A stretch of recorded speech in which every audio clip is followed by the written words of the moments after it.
আসসালামু আলাইকুম সুপ্রিয় দর্শক, আজকে আমরা চলে আসছি সফিউল্লাহ পোলট্রি ফার্মে। আমরা আজকে জানবো কিভাবে উনি এই যে লেয়ার মুরগি লালন পালন করছেন। ভাইজান, কতগুলো আছে মুরগি আপনার এখানে?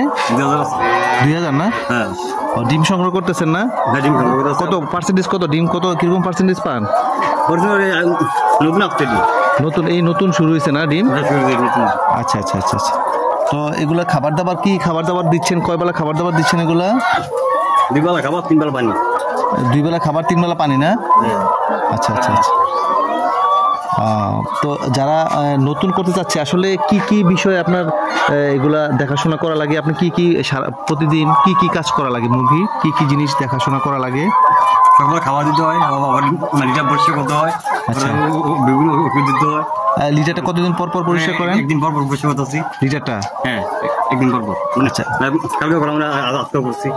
আচ্ছা, আর ডিমের বাজার এখন কিরকম পাচ্ছেন? ডিমের বাজার দাম ভালো করতে করতে পারবে। আচ্ছা আচ্ছা আচ্ছা। আর পানিটা কি ওই যে ট্রের মধ্যে করে পাইপ দিয়ে দিচ্ছেন না পানি? হ্যাঁ, ওষুধ দেওয়া হয়েছে। ওষুধ দেওয়া হয়েছে না? আচ্ছা, তো এই পানি দিচ্ছেন 3 বেলা না? আর 2 বেলা খাবার? হ্যাঁ, 2 বেলা খাবার।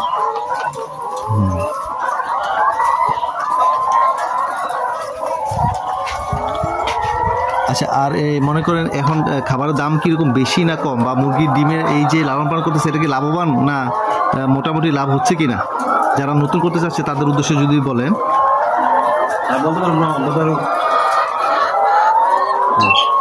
মানে মুরগি খামার করে লাভবান হয় কিনা? লাভবান হয়। হ্যাঁ, হয়।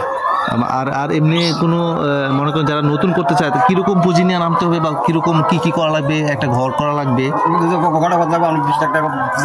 20 লাখ টাকা। হ্যাঁ, ওখানে তো 20 লাখ টাকা পুঁজি। আপনার আমরা মুরগি আনতে হবে, মুরগি বাচ্চা আইনা আবার ওই যে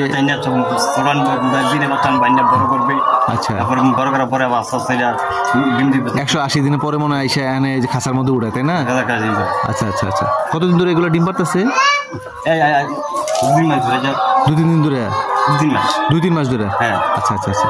আর এমনি প্রতিদিনে খামারে জাস্ট আপনি সকালবেলা আইসা পানি দিচ্ছেন, পানি পরিষ্কার করতেছেন, খাবার দিচ্ছেন, ডিম সংগ্রহ করতেছেন, তারপরে কোনো মুরগি খাঁচায় কোনো মুরগি কোনো সমস্যা আছে কিনা দেখাশোনা করতেছেন। এই কাজগুলো তো প্রতিদিন করা লাগে, তাই না?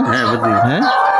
তারপরে যদি কোনো সমস্যা হয় তাহলে ডাক্তারের পরামর্শ নিচ্ছেন যে এই সমস্যা দেখা যাচ্ছে।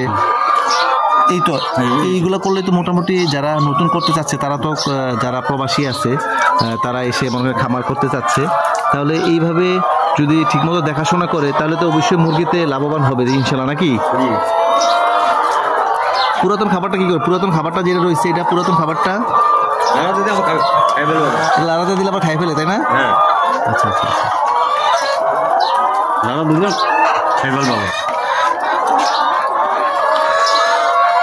সুপ্রিয় দর্শক, যারা আসলে এই লেয়ার মুরগি লালন পালন করতে যাচ্ছেন ওনারা কীভাবে লালন পালন করেন, কি কি কাজ করেন, আমি আজকে এই প্রতিবেদনটা তুলে ধরার চেষ্টা করেছি। যারা নতুন করে করতে যাচ্ছেন অবশ্যই অভিজ্ঞ খামারিদের কাছ থেকে পরামর্শ নেবেন কিভাবে লালন পালন করে কি কি খাবার দেওয়া লাগে, কোন খাবারটা ভালো করার সময়। আসলে একটা জিনিস, ডিমের যে দেখছে ডিমের খোসাটা নরম, এটা কারণটা কি বা কেন? একটু মেডিসিন খাওয়াইলে আবার ডিমের খোসা শক্ত হয়, তাই না? আচ্ছা আচ্ছা আচ্ছা আচ্ছা।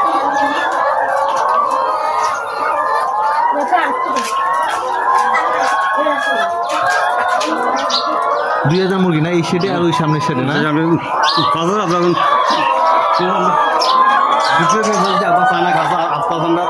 5,000 ছিল।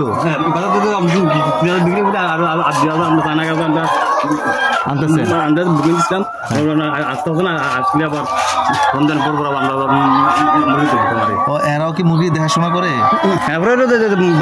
আমার সাথে দেখাশোনার জন্য। হ্যাঁ, আচ্ছা আচ্ছা। আচ্ছা আচ্ছা।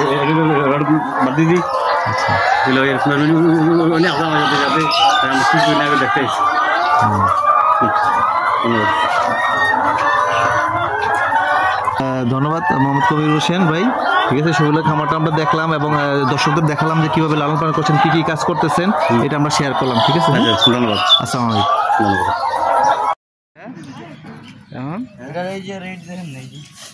রেট আছে এমন 3000 টাকা না? এটা খাইতেছেন না খামারে? হ্যাঁ।